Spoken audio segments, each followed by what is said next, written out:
साथियों नमस्कार, कैसे हैं आप सब लोग। मज़ामा केम छो कसा आहिस। साथियों 8 मिनट का आज का अध्याय है। कुछ महत्वपूर्ण बातें हैं, कुछ महत्वपूर्ण क्वेरीज हैं, इस पर हम चर्चा करने वाले हैं। कहीं मत जाइएगा, बात को समझिएगा, आपके ही जीवन का प्रश्न है। साथियों आप सब जानते हैं रिसेंटली सुप्रीम कोर्ट में डिबेट चल रही है मैरिटल रेप के ऊपर। सुप्रीम कोर्ट ये चाहती है कि जो भारतीय महिलाएं हैं विवाहित, उन्हें प्रोटेक्शन और अधिक मात्रा में दिया जाए, और यदि उनका पति उनके साथ गलत काम करता है, इंटरकोर्स करता है, तो it should be the rape. क्योंकि 150 देशों में ये कानून है, तो इंडिया में ये कानून क्यों ना हो। बट बेसिकली प्रॉब्लम ये आ रही है कि हम सब जानते हैं कि भारतीय महिला आज भी झूठे केस करने में पीछे नहीं हटती हैं, चाहे वो केस डोमेस्टिक वायलेंस के हों या डाउरी हरेसमेंट के हों। आप सब ये देखो कि जब ये कानून आया था तब कितने मुकदमे हुए, कितने लोग जेल गए। अल्टीमेटली सुप्रीम कोर्ट ने राहत दी 41A CRPC के फॉर्मेट में। पर हुआ क्या इसके बावजूद भी? पुलिस की इच्छा हो गई कि नोटिस देना है या नहीं देना है। बार बार मंथन हुए, बार बार कानून बने, बट सारा का सारा जोर जो है वो पुलिस के हाथ में है। आम आदमी जो है परेशान है, त्रस्त है कि एक तरफ तो लड़की ब्याह के लिए है, उसका पूरा ध्यान रखे, फिर वो थाने पहुंच जाए, फिर वो झूठे जो है बातें उसमें लिखे, फिर पुलिस भी हमें सुनने के बजाय उनको जो है प्रमोट करती है। ये एक बेसिक प्रॉब्लम है, जिसका परिणाम क्या होता है कि आम आदमी गुस्सा होता है। फिर कुछ पुलिस वाले जो है ट्रैप होते हैं एंटी करप्शन के अंदर, और कुछ जो है बच के निकल जाते हैं। तो ये सीक्वेंस या साइकिल जो है चलता रहता है। बट इस साइकिल को और मजबूत करने के लिए अब जो कानून आ रहा है वो है मैरिटल रेप का। भाई बेसिकली मैरिटल रेप है कुछ नहीं, एक छलावा है। जो लड़कियाँ या जो औरतें सुप्रीम कोर्ट में गई हैं, उनका कहना यह है कि अपवाद नंबर 2 को धारा 63BNS से रिमूव कर दो। भैया धारा 63BNS का अपवाद नंबर 2 क्या है कि अगर कोई पति अपनी पत्नी के साथ, अगर शादी वैलिड है और पत्नी 18 ईयर से ऊपर है, उसके साथ इंटरकोर्स करता है, कोई सेक्सुअल एक्ट करता है, भले उसकी इच्छा है या नहीं है, तो ऐसे सिनेरियो में ये रेप नहीं होगा। क्लियर है। हम सब जानते हैं कि कोई महिला की सहमति या महिला की इच्छा इन केसेस में जो है महत्वपूर्ण योगदान अदा करती हैं। इसके अलावा अदर फैक्टर भी हैं, अनसाउंडनेस ऑफ माइंड, इंटॉक्सिकेशन, या उसको डरा के धमका के जो है कंसेंट ली गई है, या अगर वो 18 ईयर से नीचे है तो कंसेंट में मायने नहीं रखती है। क्लियर है। बट ये तो सिनेरियो अपनी जगह है, पर मेरा बहुत मोटा मोटा कहना ये है कि जब भी लड़की थाने पहुँचती है तो वहाँ कार्रवाई होती है, जिस कारण आपका जो भय है बिल्कुल ठीक है कि अगर कानून मैरिटल रेप का आ भी गया, हम लोग लिव इन भी चले गए, तो इस बात की पॉसिबिलिटी कि लड़की रेप केस कर देगी तो वहाँ बचे कैसे। देखो आप indianqanun.org पर जाना और रेप केसेस का एक चेकलिस्ट निकालना जो एक्विटल या क्वैश हुए, और वो चेकलिस्ट में निकालना जिसमें कन्विक्शन हुआ है, दोनों के जो है कंपैरेटिव स्टडी करना। तो आप ये पाओगे कि जिन जिन मामलों में कोर्ट ने बरी करा है, कोर्ट ने माना है केस ऑफ कंसेंट या केस ऑफ विल। क्लियर है। या ऐसी एविडेंस फाइल पर थी जो अनकॉन्ट्रोवर्टेड थी, लड़की ने छुपा ली, पर कोर्ट के सामने जब वो स्थिति आई, कोर्ट ने क्वेरी करी, स्टेट और जो परिवादी है वो जवाब नहीं दे पाई, तो कोर्ट को जो है प्रोसीडिंग को क्वैश करना पड़ा।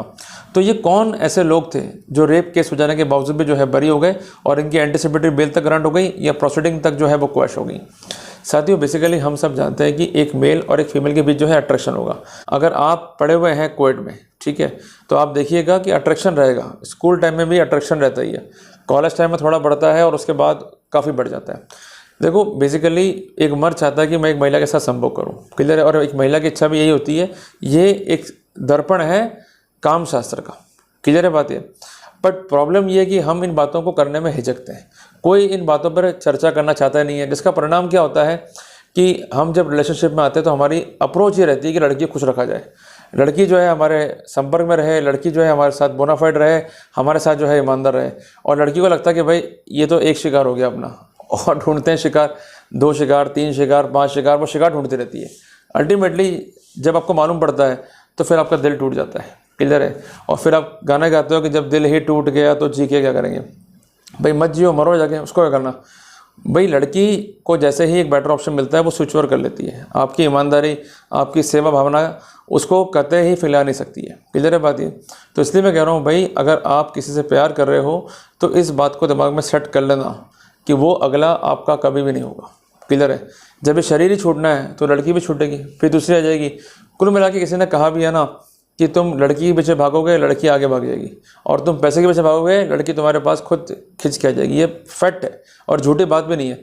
और हर लड़की उस लड़के से शादी करना चाहती है या उसके साथ रहना चाहती है जो कामयाब है। जिस दिन कामयाबी आपके यहाँ से चली गई, आप निकम में बेरोजगार हो गए, लड़की आपको छोड़कर भाग जाएगी। उनकी अपेक्षाएं हुई है। क्लियर है बात है। और ये फैक्ट है, और 99% केसेस में ऐसा ही है। ये बात आप मान के चलना।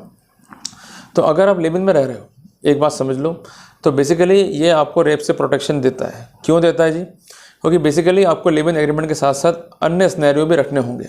अगर आप वो नहीं रखोगे तो मारे जाओगे। और सुप्रीम कोर्ट ने भी कई केसों में ये कहा है कि कंसेंट जो है it may be express, it may be implied or it may be in any format, जिससे हम कंक्लूजन जो है वो ड्रॉ कर सकते हैं, means even bye gesture also. और ये बात इस कानून में भी जो है लिखी गई है, इस बात को मांग के चलना। एक्सप्रेस क्या है कि आपने राइटिंग में ले लिया, इम्प्लाइड क्या है कि कंडक्ट सामने आ रहा है, और अदर मोड क्या है, गेस्चर। क्लियर है? अब आप एक रिलेशनशिप में हो, आपने एग्रीमेंट किया और सारी बातें इसमें कवर अप कर ली कि हमें शादी नहीं करनी है, हमें साथ में रहना है, सेक्स करेंगे, और सेक्स के पेटे कोई लड़की की डिमांड है, मान लो शॉपिंग करनी है उसको कोई चीज़ खरीदनी है या कोई उसको अमाउंट चाहिए, आप उसको दे रहे हो, इसमें कोई गड़बड़ नहीं है। क्लियर है? हर एडल्ट जिसमें एक मेल और एक फीमेल का पेयर है वो एक दूसरे का सम्मान कर सकते हैं, एक दूसरे की भावना क्या है उसका ध्यान रख सकते हैं, कोई उनकी नीड्स हैं फिजिकल नीड्स के अलावा उसको भी जो है फुलफिल कर सकते हैं। क्लियर है? तो उसमें कोई दिक्कत नहीं है। इसके अलावा आपकी व्हाट्सअप चैटिंग हो रही है, उसको आपने प्रिजर्व कर लिया एक अलग फ़ोन में। इसके अलावा आप जो भी खर्चे कर रहे हो वो लड़की को दे रहे हो, लड़की आगे खर्चा कर रही है, या आप जो भी अमाउंट लड़की को दे रहे हो वो लड़की के अकाउंट में दे रहे हो, तो ये सब एविडेंस बनती है जिस पर लड़की जो है डिनाई नहीं कर सकती है। क्लियर है? अब आप लोग करते क्या हो, ना लिखा पढ़ी करते हो, और कई बार ऐसा लड़की जो है पैसे दे रही है आपको और आपसे कैश जाती है तो वो एंट्री बना रही है। इस बात का विशेष ध्यान रखो। आप होटल में जा रहे हो तो खर्चा जो है लड़की से करवा रहे हो।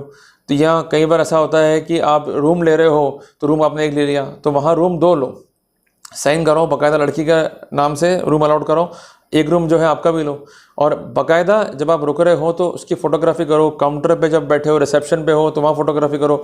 आपको एविडेंस जो है बना के चलने पड़ेंगे दोस्त। अगर एविडेंस नहीं बनाओगे तो वहाँ पर दिक्कतें आ जाएंगी आपको। और जो लोग ये भरे हुए ना, इनके पास पुख्ता एविडेंस थी कि साथ साथ घूम रहे हैं, किसिंग सीन्स हैं, गार्डन में बैठे हैं, होटल में भी हैं तो बिल्कुल सीन है साथ में घूमने करने के, इवन नहा भी रहे हैं बाथ टबल में, तब भी इनके पास जो है फोटोग्राफ्स हैं, तभी ये बच पाए। और पुलिस जब इन चीज़ों को देखती है, कोर्ट इन चीज़ों को देखता है, कोर्ट ईजिली जो है इन्फरेंस ड्रॉ कर सकता है। क्योंकि जज के सामने प्रॉब्लम क्या होती है कि एविडेंस ही नहीं है, तो वो क्या आपको बेनिफिट देगा? आपके तो बरी कर दो, क्वेश्चन के लिए मूव करते हो। बेनिफिट तब मिलेगा जब एविडेंस पास में होंगे और एविडेंस होगी अनकॉन्ट्रोवर्टेड। और इलेक्ट्रॉनिक एविडेंस भी है तो आज के टाइम पे उसको हम धारा 63 BSA के प्रोटोकॉल से पेश कर सकते हैं। तो कुल मिला के अगर कानून बनता है मैरिटल रेप पे, मीन्स अपवाद नंबर 2 हटता है, तो हम लोग कहाँ आ जाएंगे? रेप में। ये खेल है सांप सीढ़ी वाला कि सांप पे 99 पे काट गया तो हम लोग कहाँ गए? 10 पे आ गए। ये तो है, पर तब भी क्या करना, सेक्स तो करना ही पड़ेगा, इंटरकोर्स तो करना ही पड़ेगा। और अगर नहीं करना है, समाज की बात सुननी कि समाज क्या बोलेगा, पिताजी क्या बोलेंगे, माताजी क्या बोलेगी, तो मरो, जाके बन जाओ ब्रह्मचारी, मरो। अगर ज़िंदगी में आए हो, सेक्स नहीं करा तो फिर क्या किया, ये बात समझ लो मोटी मोटी। पर सेक्स का मतलब ये नहीं कि जबरन किसी के साथ जो है बलात्कार कर रहे हैं। आप एक एक चीज़ को लीगलाइज करो। जैसे आज हम इनकम टैक्स भरते हैं, लीगलाइज नहीं करते एक एक चीज़ को, GST भरते हैं, लीगलाइज करते हैं, प्रोफेशन कर रहे हैं, लीगलाइज है, तो इसको भी लीगलाइज तो करना ही पड़ेगा। सेक्स को अकाउंट फॉर तो करना ही पड़ेगा। अगर सेक्सुअल अकाउंटेबिलिटी नहीं करी तो वहाँ मारे जाओगे। तो वो अकाउंटेबिलिटी क्या है कि एविडेंस बना के चलना, जो मैंने आपको बताया। अगर एक एक एविडेंस बना के चल ली और उसको प्रॉपरली प्रिजर्व कर लिया, इवन कंसेंट तक ले ली, तो ये हो जाएगा सोने पे सुहागा। तो हर एक चीज़ जो आप कर रहे हो अगर राइटिंग में है तो वेल एंड गुड। और एक बात ध्यान रखना कि लड़की के खाते से कभी पैसे नहीं लेने, आपको हमेशा देने हैं, उसको लेने कभी नहीं। अगर ले लिए तो फिर वो एविडेंस जो है बना के चलेगी, तो वो गलतियां नहीं करनी है। और हर एक पॉइंट पर है जो है आप रिलेशनशिप को एग्जिबिट करते हुए चलो। क्लियर है? और ये मांग के चलना कि जो लड़की के साथ आपके संबंध है इस तरह के, वो 1-2 साल रहेगी या 3 साल रहेगी, हो साल लम्बा भी टिक जाए, किस्मत वाली बात है, चेंज होगा। और जैसे कार्य अपन चेंज करते हैं, ये भी अपने को चेंज करना ही पड़ेगा। तो समाज अभी भी मेल डोमिनेंट है, वो रहेगा। और ये सब फालतू की बातें हैं कि महिला पुरुष एक समान, समानता का अधिकार, बकवास है ये कभी एक समान हो सकते नहीं है। जाके पढ़ लेना काम शास्त्र को। दोनों के शारीरिक अंग बनावट अलग अलग हैं, दोनों की सोच अलग अलग है, थीम्स अलग अलग हैं, तो बस एक कैसे हो जाएंगे? दोनों के मिलने पर संभव क्रिया पूर्ण होती है। क्लियर है बात ये? पर दोनों हैं अलग अलग, अपनी अपनी जगह महान है, कोई किसी से कम नहीं है। पर ये कहता ना कि लड़का लड़की एक समान, ये रॉन्ग है। हम तो लड़कियों को हमारे बराबर नहीं मानते, बिल्कुल किसी भाव नहीं मानते। उनका हम सम्मान करते हैं, रेस्पेक्ट करते हैं और उनको हम देखते हैं आदर भाव से। बट मोटी मोटी बात है कि एक समान मानना अपनी ही तौहीन के बराबर होगा। क्लियर है?